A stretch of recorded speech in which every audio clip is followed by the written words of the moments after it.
Hello, bonjour, namaste. Welcome to the Canada and India show, where we meet the people that make up the vibrant Canada-India relationship. Every week, we interview leaders in their fields to dive into who they are and what drives them. From the arts, to trade, to human rights, we will discover together how rich and diverse this relationship really is. Hi, I'm Annie Dubé, Canada's Consul General in Mumbai, India, and you are listening to the Canada and India show. Thank you for joining us. Today, my guest is Manjeet Kripalani. She is the co-founder and executive director of Gateway House, Indian Council on Global Relations.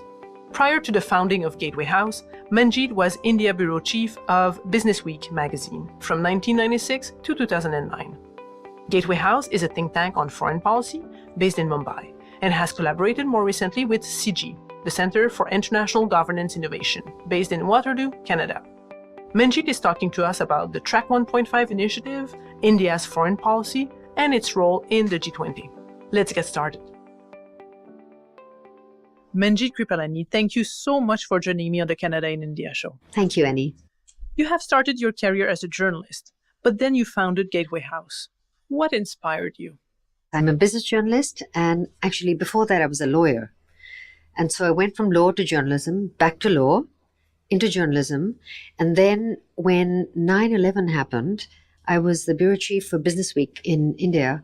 I had to pull out all my books from school, Power and Principle, all the things that I'd been taught, to go over it and find out really what happened with international affairs and where the crosshairs of terrorism came in with security policy. And I started to study it back again. And by the time the attacks in Mumbai came in 2008, it was very clear that I had to revert back to my education and foreign policy and do something, just really bring foreign policy back into the debate in India, particularly.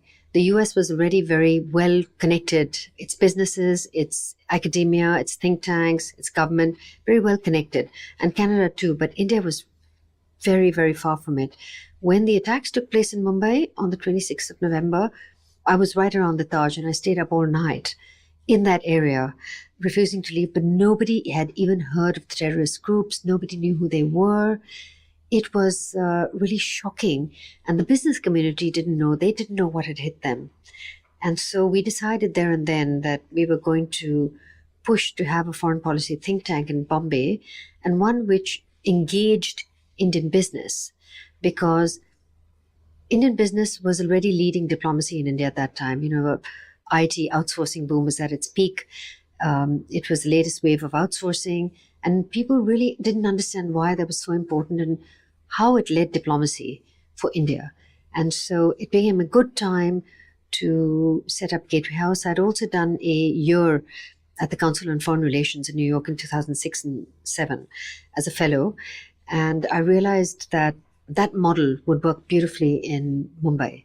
So I took permission of Richard Haas, who was the president of CFR, and instead of working on my book, created a concept note for creating a similar institute in Mumbai. And the CFR is located on 68th Street between Madison and Park Avenue. And on 64th Street between Madison and Park Avenue is the Indian Consulate.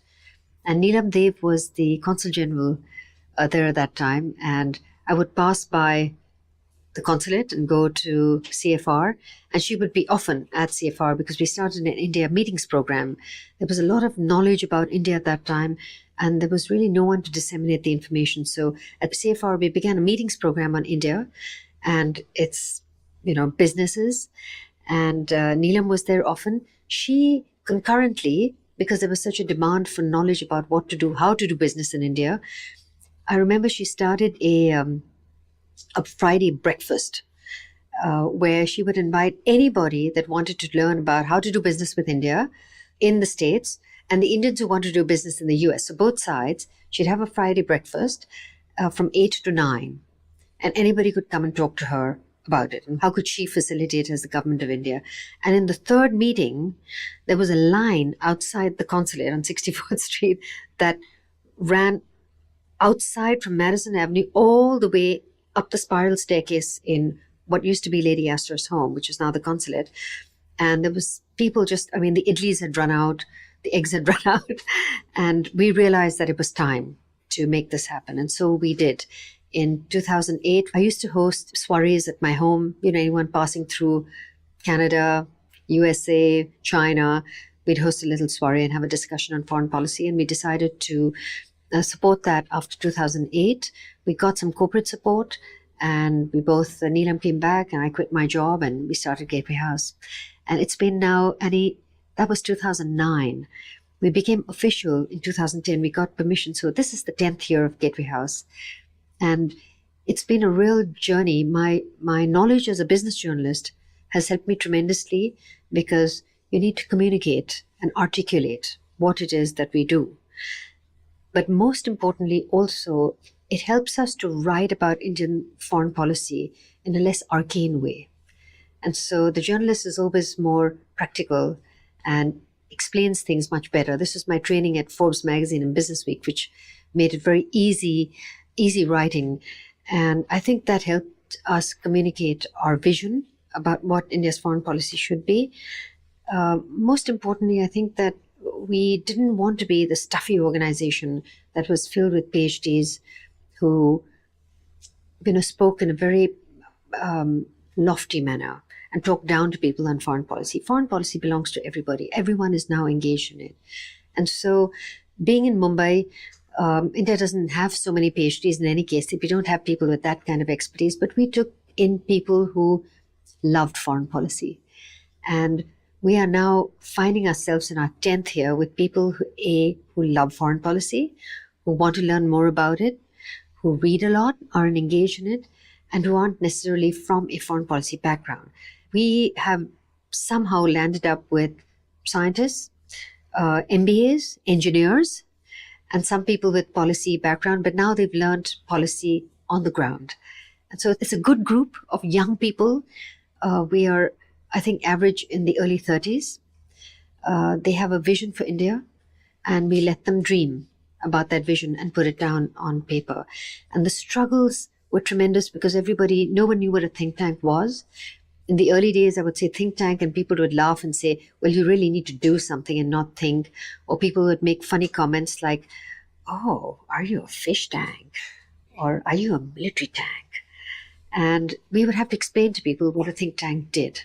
What is your focus and key areas of research? Are there any other think tanks in Mumbai that do similar work? There are almost no think tanks in Mumbai. We are really the only one. We're the only geo-economics think tank in India. And we're certainly the only think tank founded by two women, I would say, in the world. So Mumbai has 2 or 3 other think tanks now that have now come up since. There are urban think tanks, and there are think tanks that do economics, but none that are similar to ours, that have a multiplicity of funding sources. So we're not really obliged to anybody else. And we also, as I said, we have a focus that is similar to CFSR. We do geo-economics, which is really economic diplomacy, which is exactly where India's at. We have now moved to a defensive geopolitical policy, to being actively participating in economic diplomacy. So we're sort of following the India curve. We do energy. There are very few energy think tanks in India, at least none that have the cross-section interdisciplinary studies of having energy, geoeconomics. We do space and ocean studies, and we do security, digital security, and maritime security, since we're a maritime city. One initiative that Gateway House has been working on recently is the Track 1.5 dialogue between Canada and India. Would you like to explain to our listeners what it is? Yes, very much so. So our engagement with Canada has been almost right since the beginning that we started Gateway House. India is dependent on Canada for natural resources and for food. And we also realized, though, that, and more so recently, that Canada is the other big North American power. It is a very modest country. It doesn't talk itself up, but it has tremendous expertise that we have not been able to engage with, particularly as a blue economy power, as a maritime power.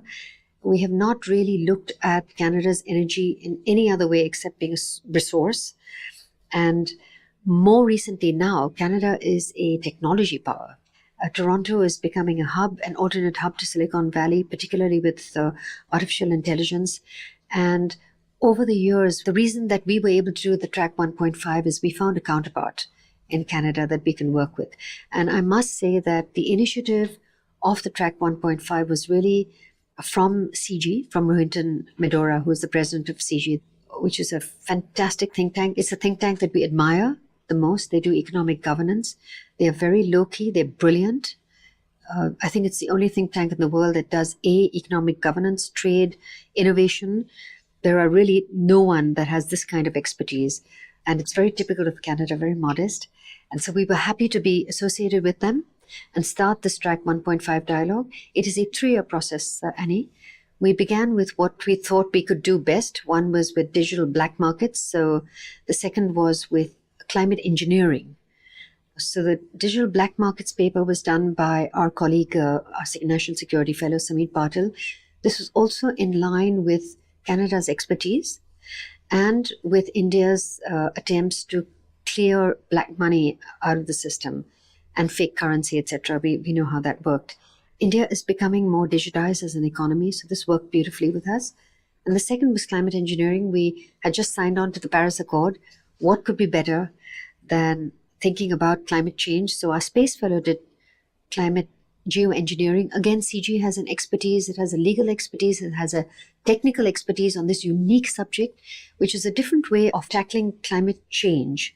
And we, instead of doing cloud seeding, which countries like China, etc., are doing, which really have a very negative impact on riparian economies, particularly as the rivers flow south, we thought that a carbon capture of existing gaseous, poisonous gases in the air will work better. So Canada has some facilities, it already has practical experience of this, and India is starting to think about it.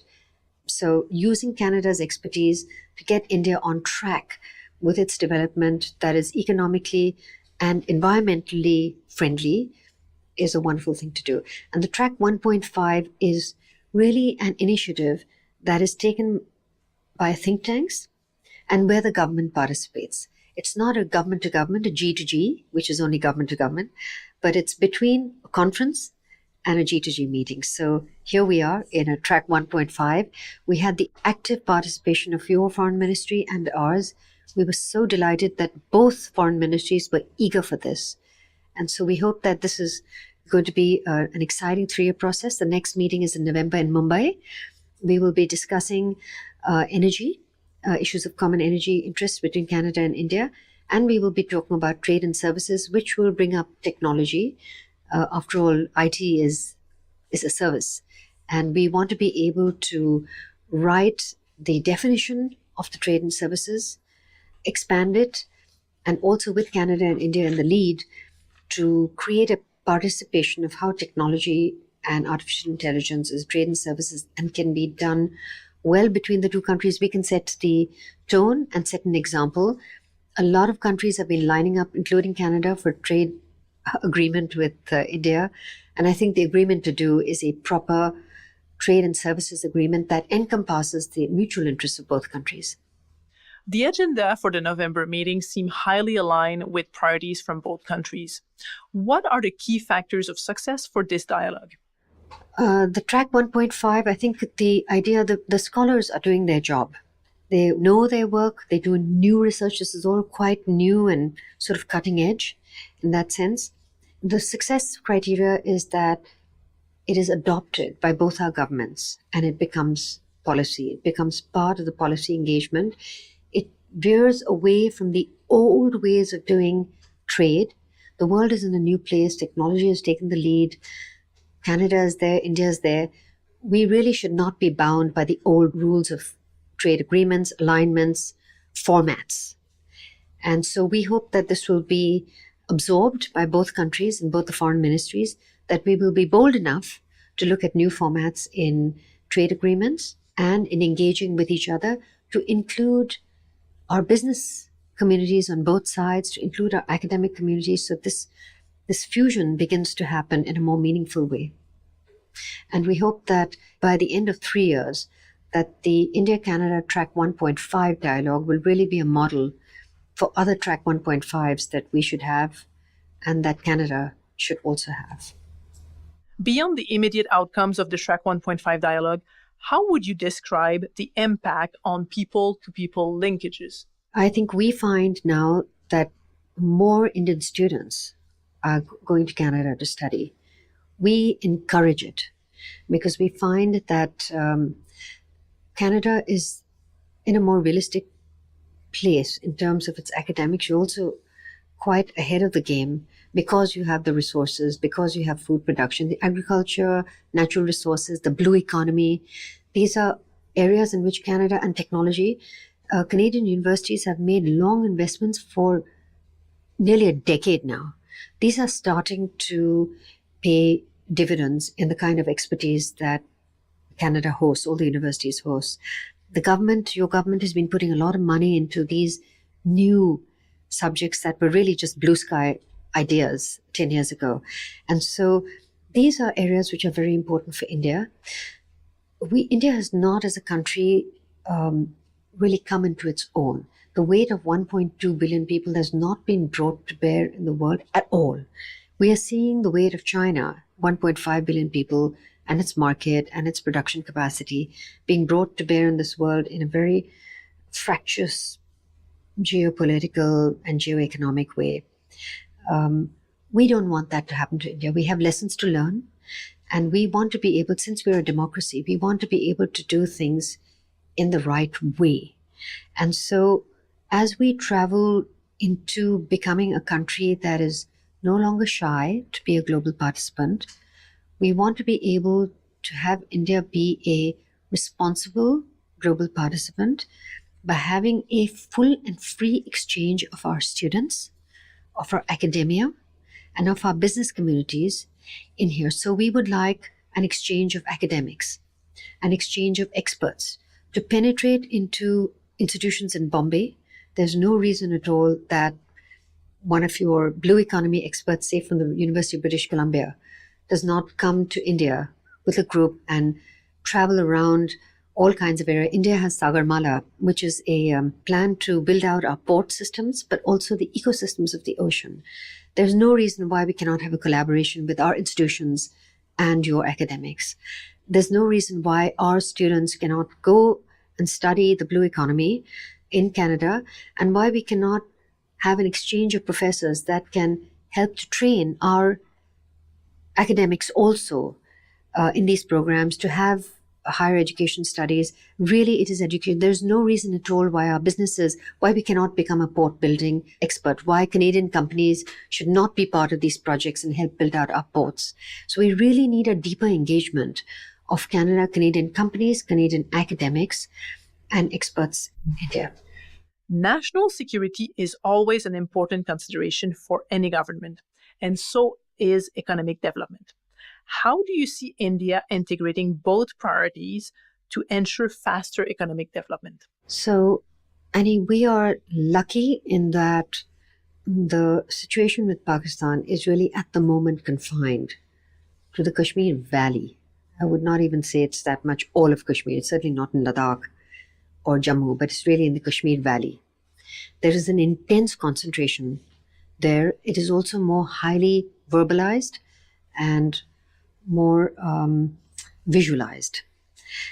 The rest of India is actually on a path to growth. And these are totally separate things. Our security condition with Pakistan is not preventing India's GDP growth. It is not preventing India from developing as a poor country. And successive governments, and particularly this one, have spent a lot of time developing rural India, creating schemes for education. We are, I think now, because we have, and 50% of the population is really under the age of 25. This is a huge youth bulge. We have to manage it.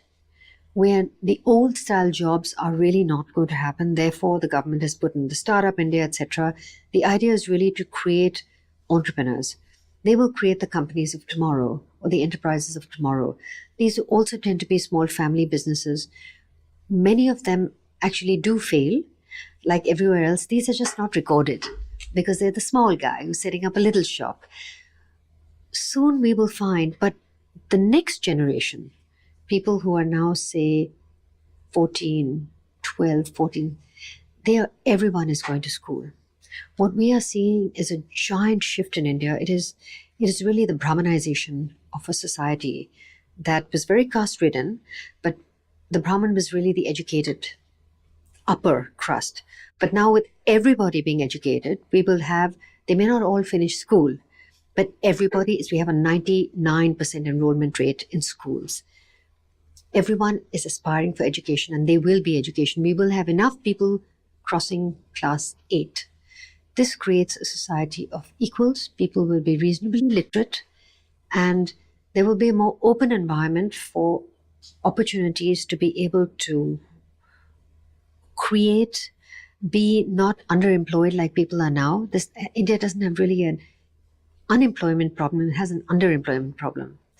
And so in our unique situation where we are still a strong farming economy, it has not been fully mechanized, so you don't have very few numbers looking at very large lands, which is the way Canada is, which is the reverse. We have large numbers looking at small land spaces. This is all going to change because young people will be educated. They will have better practices. Technology is helping with agriculture practices. We are seeing India is going through several transformations at the same time. We are undergoing a educational, societal, economic, technological, political, sociological, psychological, gender, intergenerational transformation at the same time. You mentioned earlier you founded the think tank Gateway House with Neelam Dev, and that you're probably the only think tank in the world run by 2 women. What has been your experience in leading a think tank in a patriarchal society? Well, I'll be telling tales out of school, but I will. I think that people did not take us seriously, particularly from Delhi, our peers. Now they do, but in the early days, really everyone thought this was tilting at windmills. Which is why I would get comments, "Oh, really, you're a fish tank." It was denigrating.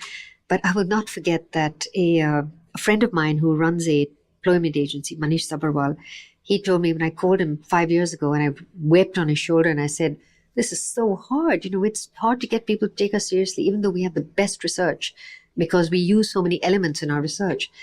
And he said, as an entrepreneur, A, you have to go back to reading all the stories that you wrote as a journalist on enterprises. A, you never give up. But B, you have only one job as an entrepreneur, and that is to survive for 10 years. Then you become a real person. And we're 10 years old, and he's absolutely right. Now, it doesn't matter. The founders don't matter. It doesn't matter whether male, woman, snail, or cat, or dog. The institution now stands on its own. And partly that has been because Neelam and I we felt very strongly that young people must take the lead in this. Our job is to provide the support and provide the environment for them and give them whatever they need to succeed. So our head of research and our new CEO is 36 years old. We have very young people in their 20s here. Our oldest scholar is 36. Really. Our youngest full-time fellow is 30 years old. Our young researchers are 25 and 26.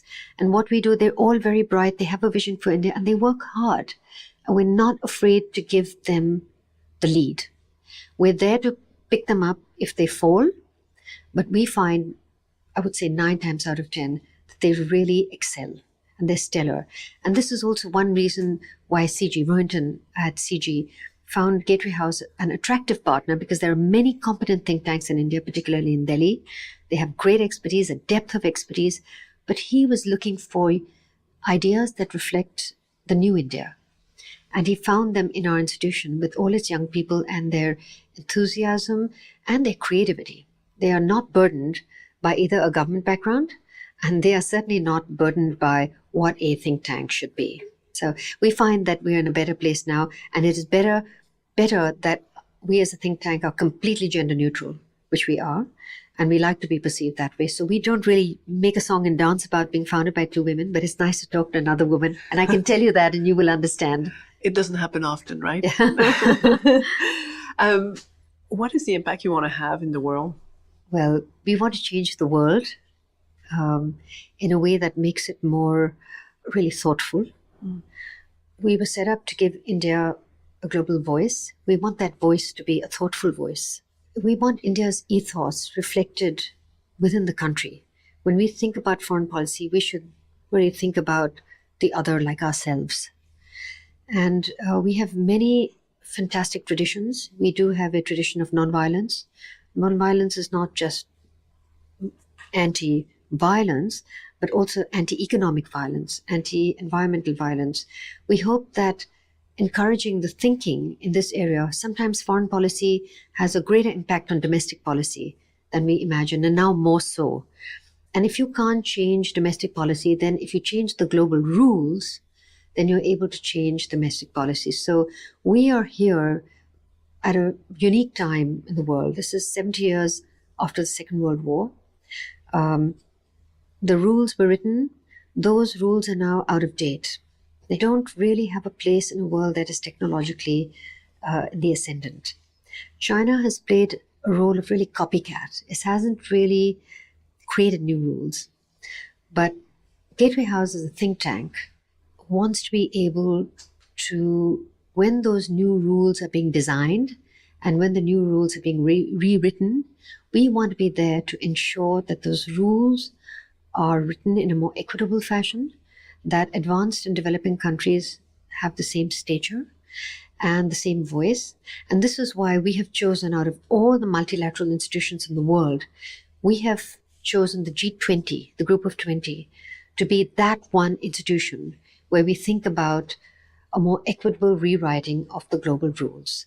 The G20 has taken on a unique role of helping to rewrite those financial rules. So financial rules, financial benchmarks, it is now starting to expand its role. We are deeply engaged in G20 research and in helping to align some of those new rules and design those rules according to what developing countries can do, because India speaks for the developing world in so many ways. The world is more like us than it is like Canada or Europe. So we like to think that, and we're very excited that in 2022, India is going to be the president of the G20. This is a unique opportunity for the country.